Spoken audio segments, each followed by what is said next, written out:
In this chapter, we'll be looking at injuries and conditions that occur at the head, face, eyes, ears, nose, and throat. We all know that contact sports require protective equipment for the head, and proper technique is expected to be taught. However, even with the right gear and mechanics, head and face injuries are going to occur. There are many life-threatening injuries that occur in sport. However, head trauma is the most common cause of death in sport. Brain injuries can result of two different things. Most of the time it's a direct blow, or if it's with a whiplash effect, where the head snaps forward or rotates to the side. Most head injuries are categorized as a mild traumatic brain injury or concussion, on top of the fractures and other more serious injuries that can occur. We've really, in athletic training, moved away from the term concussions and have really defined and used mild traumatic brain injury because concussions fall under that umbrella. And with concussions being such a hot topic in society, it is easier for athletic trainers to be able to correctly manage an injury when it's referred to a mild traumatic brain injury rather than a concussion. There's a lot of different ways that a concussion can happen or a mild traumatic brain injury can happen. It might result in the loss of consciousness or not. There's some level of disorientation or memory loss, and then their balance and motor skills are lessened. And so it can present as a life-threatening injury. And you always have to treat a unconscious athlete as if they have a cervical fracture. However, there's a spectrum of how mild traumatic brain injuries are assessed and diagnosed. Alright, so one specific head injury is a skull fracture. This is mostly caused by blunt force trauma to the head, and you're going to have severe headache and nausea accompanied with vomiting. Sometimes you can, most of the time, palpate a defect, especially when it's in the cranium rather than in the orbit or even in like the mandible. You can still have a deformity there, but especially with hairline fractures, those can be missed. You might present with blood in the middle of the ear, or also have it leak through the nose, and then you could also have what we call raccoon eyes or battle signs, which is ecchymosis, or like bruising dark patches of skin under the eyes and around and behind the ear. Very rarely do you see this. I mean, it can happen every so often, and it has happened a couple of times in sports, but you get that cerebrospinal fluid that can also appear in the ear and nose. That is indication of a serious skull fracture, and obviously all of these fractures should be referred to a hospital and a neurosurgeon for consultation. Alright, so a mild traumatic brain injury or concussion. Obviously, this has been widely publicized with even a documentary/movie being made for it. There is no universally accepted definition of a concussion, though, and for most in this class, you understand that concussions occur on a spectrum. They present differently within every person and every age, and the return to play really depends on their symptoms, the symptoms that the individual is experiencing, and the requirements of their sport and how they return to play. There is two kind of parts to a concussion as well, and that's the academic side and the more mental side of how they feel versus the physical symptoms that they feel, and you have to treat both of them as an athletic trainer. So again, these can be caused by two different things, either direct blow or an acceleration/deceleration force that causes the brain to shake. Signs of the injury are kind of similar to a skull fracture, especially with a direct blow, which is a decreased level of consciousness, amnesia, shock, etc. Other signs and symptoms to include is obviously like a brief period of unconsciousness, and then also a litany of other symptoms such as headaches, tinnitus, nausea, irritability, and so on and so forth. We used to, as a profession, and probably decades ago, used to grade concussions, and it is not endorsed anymore, and we obviously more treat the symptoms rather than focus on a grading of what the injury is. So,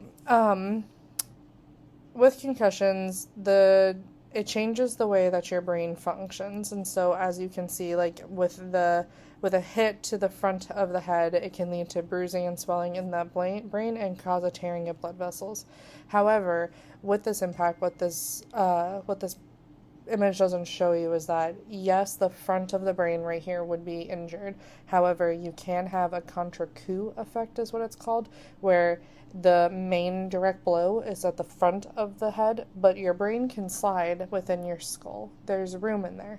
And so as it hits, it basically bounces off the front of your skull and can hit the back of it. So it's not uncommon for injured athletes to come up and say, like, it hurts like right where I got hit, but it also hurts like in the back of my head.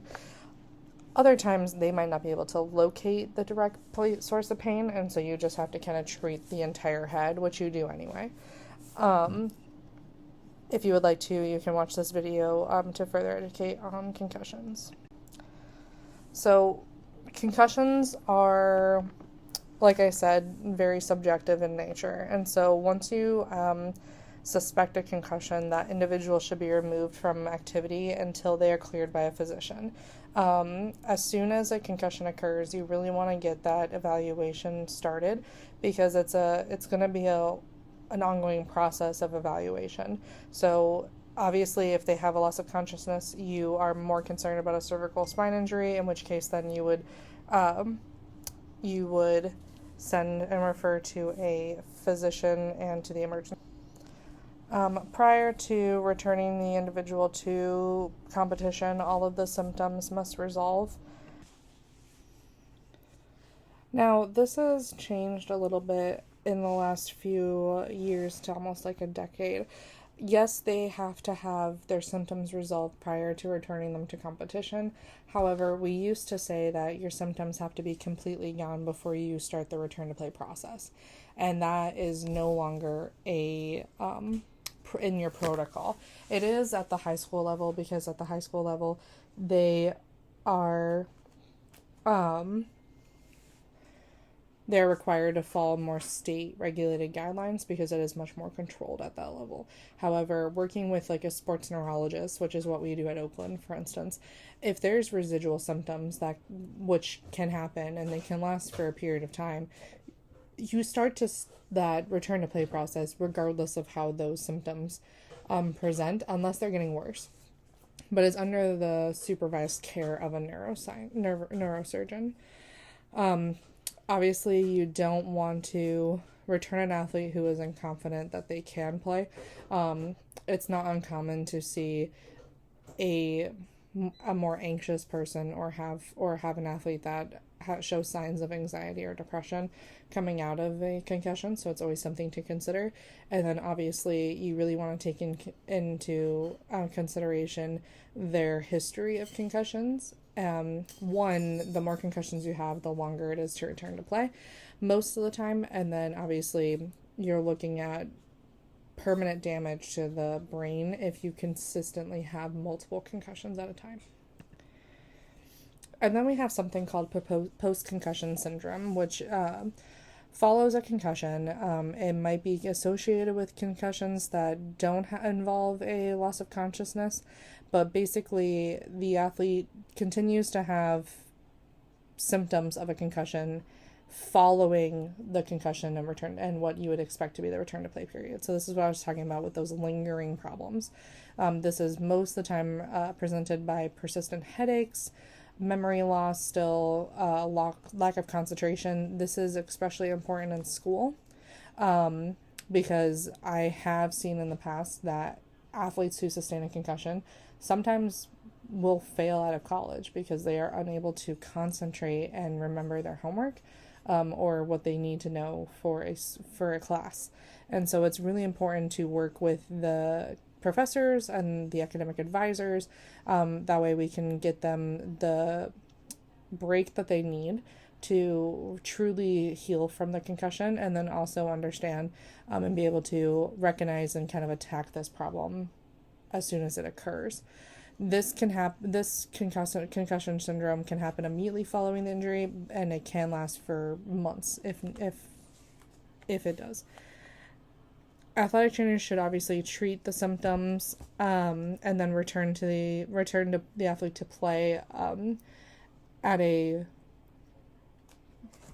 in a progressive sort of way.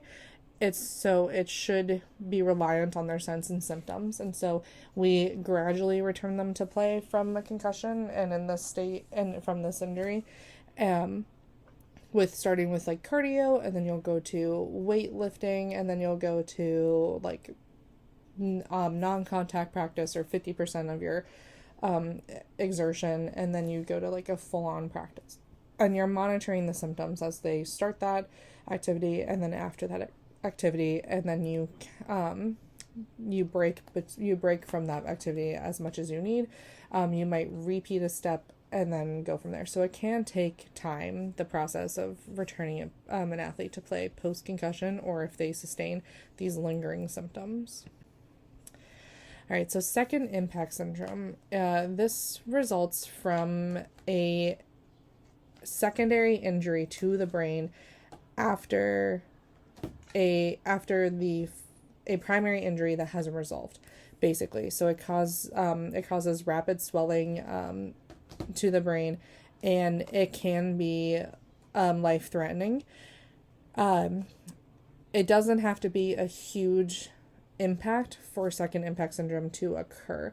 This is what's really important about returning an athlete to play and making sure that it is not too soon. This is also why it's important for your athletes to report concussions as soon as they occur, rather than trying to play out the game and then telling them after. It can disrupt the brain's blood autoregulatory system, which is how that swelling and pressure occur. During this time, an athlete doesn't really lose consciousness, but they have this observance of being stunned. And then after about 15 seconds, their condition will degrade extremely rapidly.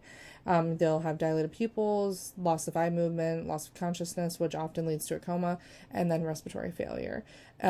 This has to be addressed within minutes, with life-saving measures in order to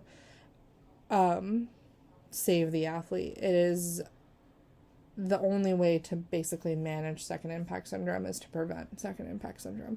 And so it's really important to have that relationship and rapport with your athletes and educate them on why it's super important to be conservative on a concussion protocol, no matter how annoying it is to them or to the coaches.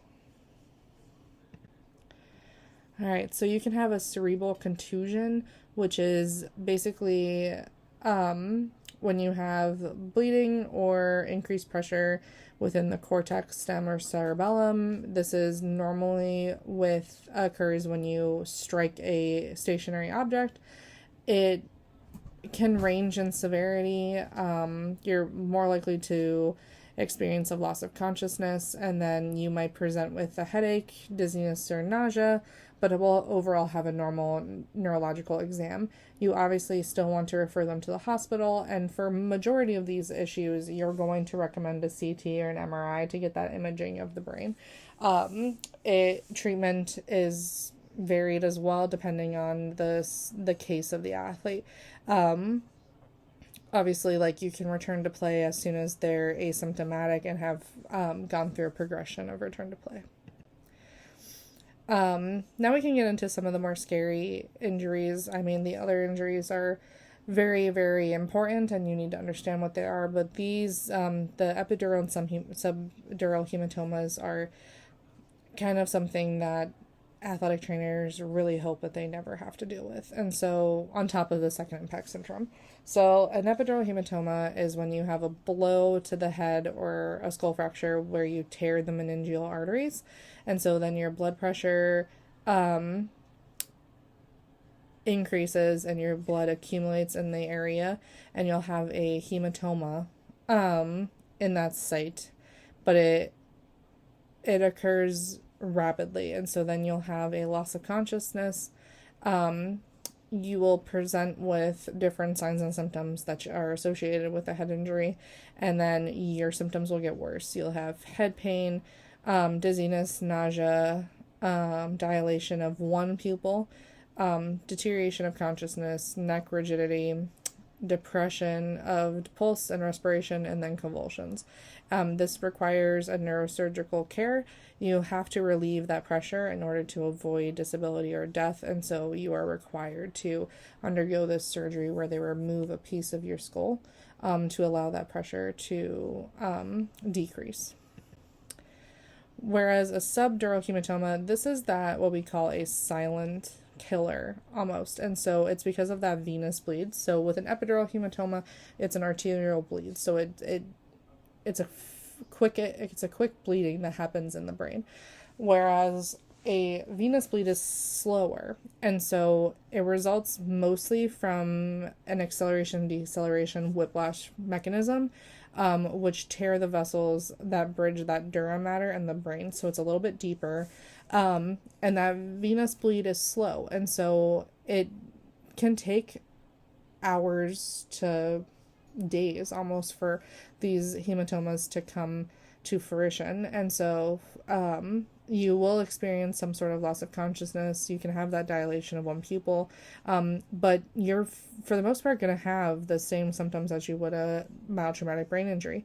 And so obviously, like, that's one of the reasons why we monitor symptoms over the course of a couple of days, if not weeks, and that's because we want to make sure that these symptoms are not getting worse.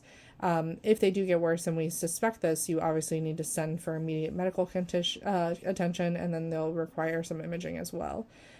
So on this page, it really tries to show the difference in the location. So with the epidural hematoma, you have a skull fracture or a direct blow, and you'll have that medial meningeal artery rupture, which is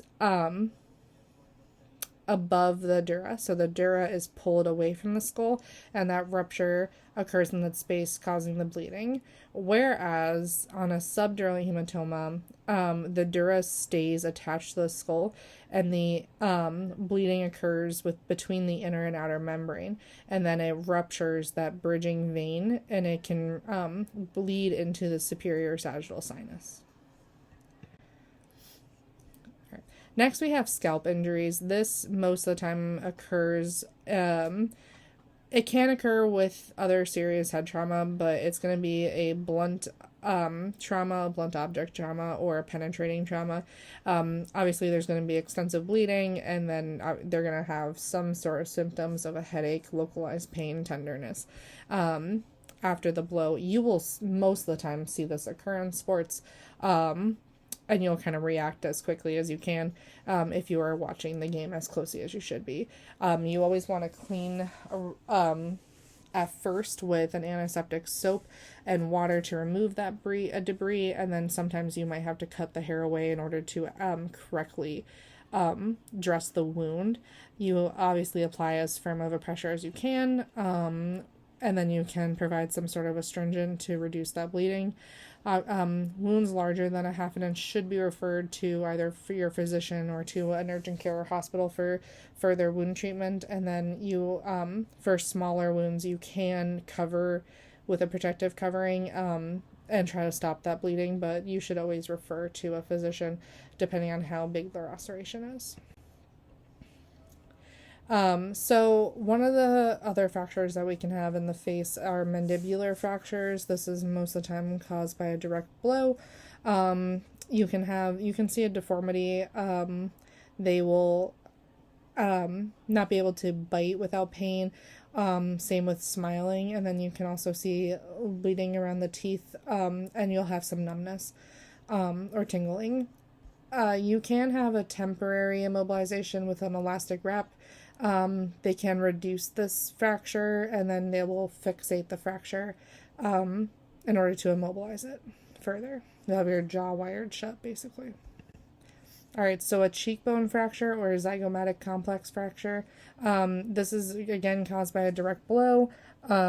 You'll have a deformity or bony discrepancy, and so that's more of a palpation deformity there. You will most of the time have a nosebleed, diplopia, and numbness in the cheek.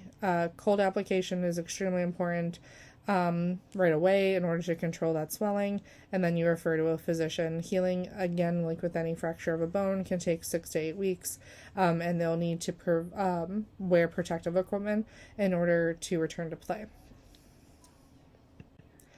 All right, facial lacerations. This can be caused by a direct impact or an indirect compressive force, or obviously contact with a sharp object.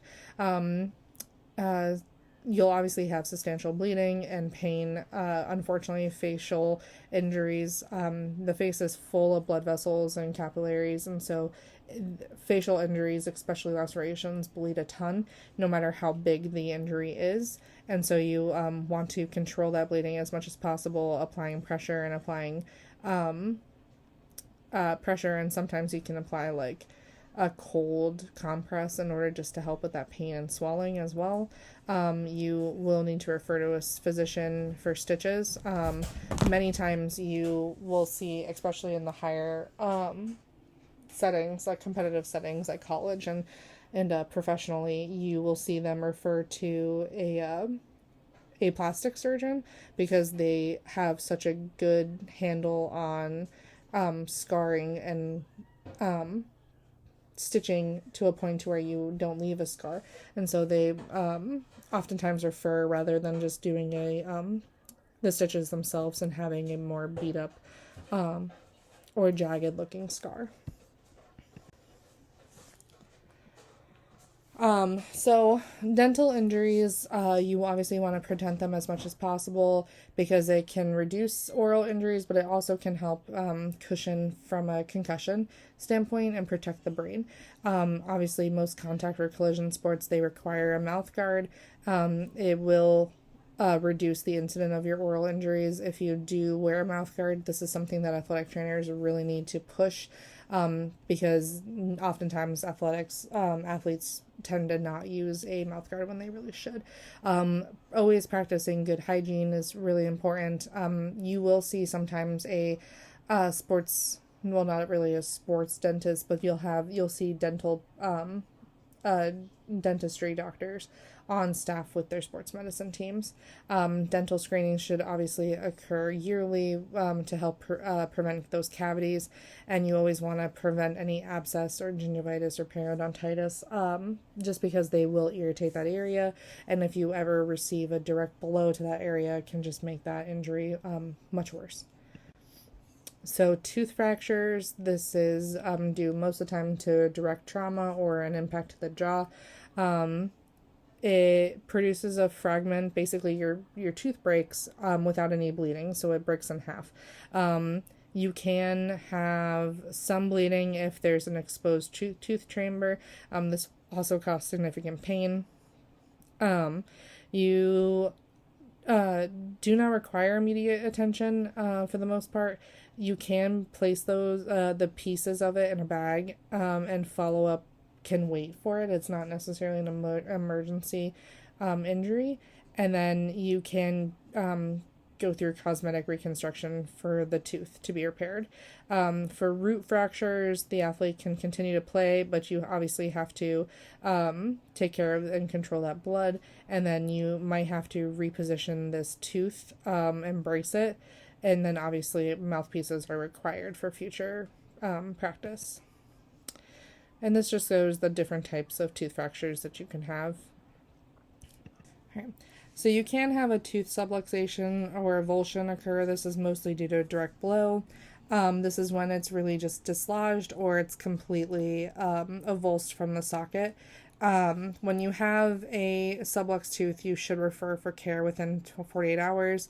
However, an avulsed tooth, you can try to reimplant the tooth within the mouth to allow for it to continue to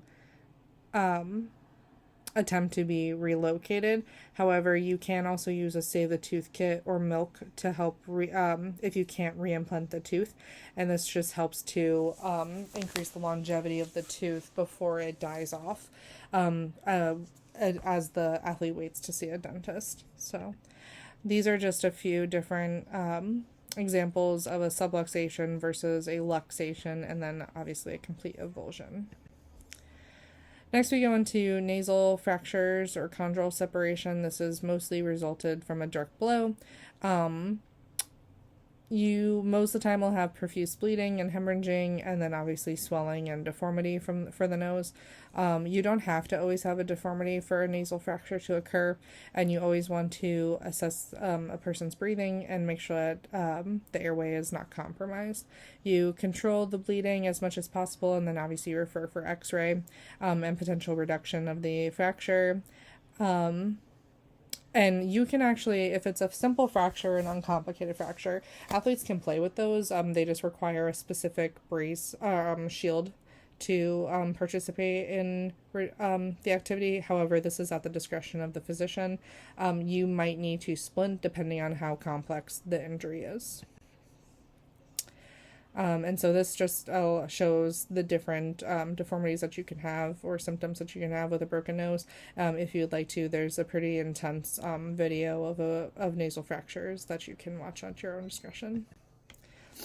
Next, you can have a deviated septum. This is normally caused by lateral trauma or compression. You will normally bleed from this and then have nasal pain, especially when breathing in through the nose. Where the hematoma is and where the swelling is, you will need compression, and then it can be drained. Following the drainage, a wick is inserted to allow for further drainage of the nasal cavity, and then you pack it to help prevent from another hematoma to return. And then, obviously, if you neglect the hematoma, this can result in an abscess forming along the bone, and then result in a permanent deformity. All right, so epistaxis or a nosebleed. This is mostly caused by a direct blow. It can be caused by a sinus infection, high humidity, allergies, or a foreign body. It can come as a symptom of another serious facial injury as well. This is normally presented with bleeding from the septum. It will resolve most of the time spontaneously. However, if it does bleed significantly and the bleeding can't stop, that you might require more medical attention, where they cauterize the nose and those blood vessels. With acute bleeding, you always want them to sit upright with a cold compress over their nose, and then pressure on whichever nostril it is. You also want to apply gauze between the upper lip and gum to limit the blood supply. If bleeding doesn't stop within 5 minutes, then you can use a nose plug to encourage the clotting. And then after the bleeding has stopped, the athlete can return to play. You don't ever want them to blow their nose. This is something that most athletes will feel like they need to do. However, you shouldn't, because then that disrupts that clotting, and so then bleeding will continue. And then we go to ear injuries. One of the most common ear injuries is cauliflower ear or auricular hematoma. This is from repetitive compression or shearing to the ear, and it causes subcutaneous bleeding. It basically causes tearing over away from the cartilage and then fluid accumulation. This can become fibrotic if you leave it unattended. This is very common in wrestlers and boxers, just because of the repetitive compression of the ear. You obviously always want to wear proper ear protection if you can, and then you apply a cold application to try to minimize that hemorrhaging and swelling. So these are just a few examples of cauliflower ear. It's very common in athletics. And then you can have a ruptured eardrum. So this is when you fall or slap the unprotected ear, or from a sudden underwater pressure variation. And so you will normally hear a loud pop, followed by pain, nausea, vomiting, and dizziness, hearing loss, and then you, through an otoscope, you can see a visible rupture of the tympanic membrane. And so within care, it's about a 1 to 2 week recovery for small to moderate ruptures. Infection can occur though, so you must continually monitor the area for infection, which can lead to the use of eardrops, etc. For treatment. You really shouldn't fly at all if you have a ruptured eardrum.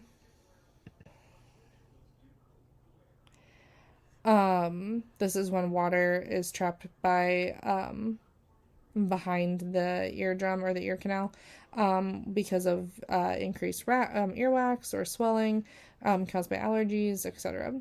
You can get pain and dizziness, itchiness of the ears, discharge, and even partial hearing loss. You try to dry the ear out with a soft towel, and you can use eardrops with boric acid and alcohol before and after swimming to help prevent this. You always want to avoid things that might cause infection, which is like being exposed to the cold, wind, or foreign objects in the ear.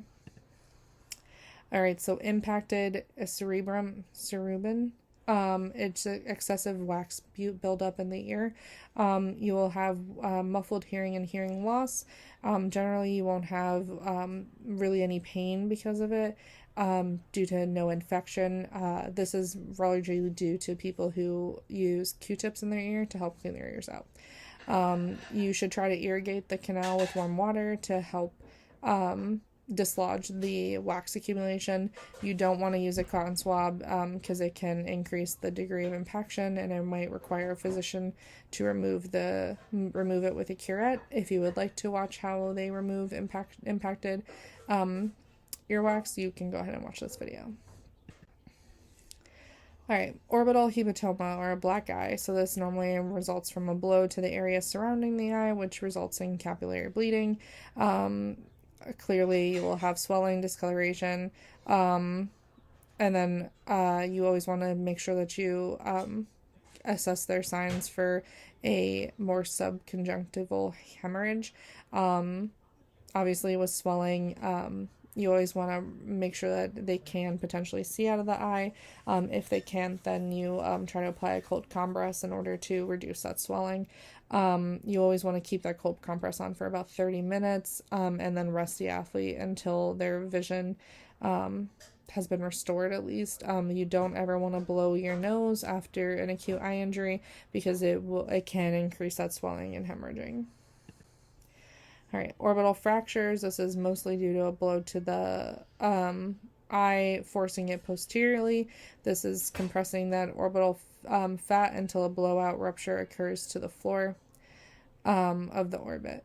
And so you can have diplopia or double vision, restricted eye movement, downward displacement of the eye, swelling, and hemorrhaging. Numbness is normally associated with the infraorbital nerve on the floor of the orbit. You will need an x-ray to confirm this fracture, and then you are put them on antibiotics to decrease the risk of infection. You can allow this to resolve on its own. You also can treat this surgically. All right, so a foreign body in the eye, this produces a lot of pain. It's obviously, like, outside of sports, we've all kind of experienced this before. What this mostly occurs in sports for is turf buildup in the eye can occur, which is extremely painful. You always want to locate the where the foreign object is, and then you pull away the upper lid over the lower lid to cause tearing, or you can flush it.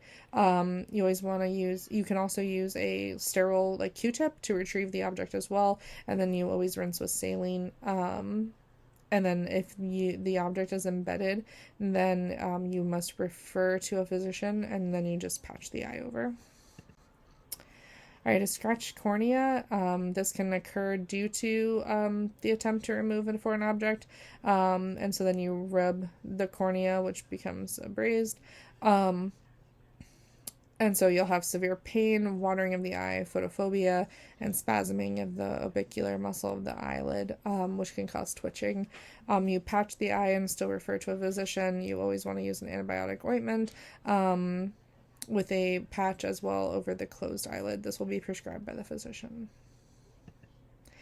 Okay, so then we can have a hyphema, which is due to a blunt blow to the eye. It can lead to serious problems with the lens, choroid, and retina. It is a medical emergency. It causes a collection of blood in the anterior chamber of the eye. You'll have a visible reddish tinge to your vision, and then your vision will eventually progress to being partially or completely blocked. Obviously, you refer to a physician or an eye doctor. You'll have bed rest, resting at 30 to 40 degrees with both eyes patched, sedation, and then a medication to reduce anterior chamber pressure. You can also have additional bleedings sometimes occur.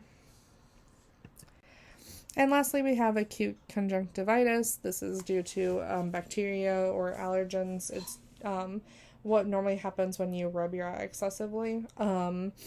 It can be associated with a common cold or a respiratory infection. Your eyelid will swell with discharge, like with pussy discharge, itching, especially if you have allergies. Burning can also occur. This is highly contagious, and so you want to restrict any sort of touching from the infected athlete to other athletes to help it not spread to the other athletes on the team. And then you refer to the physician for any other treatment that is needed.